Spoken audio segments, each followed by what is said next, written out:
আবারও নিয়ে চলে এসেছি আপনাদের জন্য বিয়েবাড়ির স্পেশাল আর একটা শাড়ির লুক। তো আজকে শাড়ির লুকটা আমি কোনো অর্গ্যানজা শাড়ির ওপর করছি না, যেহেতু আমার লাস্ট কয়েকটা ভিডিও আমি অর্গ্যানজা শাড়ির ওপরই করেছিলাম।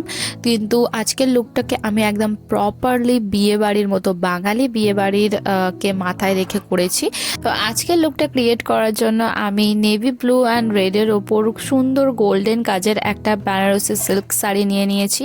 তো বেনারসি বলুন কি বেনারসি সিল্ক শাড়ি বলুন, এই শাড়িগুলোতে আঁচলের প্রিন্ট করতে একটু টাইম লাগে। তো সেই জন্য আমি আঁচলের প্রিন্টগুলো আগে বানিয়ে নিয়েছি, একটু চওড়া চওড়া করেছি। এই রকম ধরনের শাড়িতে না একদম পাতলা আঁচলের কুঁচি করার চেষ্টা করবেন না, এটা কিন্তু খুব বাজে দেখতে লাগে, সাইড থেকে শাড়ির ফ্যাব্রিক বেরিয়ে আসে। তো আমি সেই জন্য একটু চওড়া চওড়া আমার আঁচলের কুচিগুলো বানিয়েছি। আর লুকটাকে কমপ্লিট করেছি আমি একটা লুজ হেয়ার বান আর একটা চোকার পরে।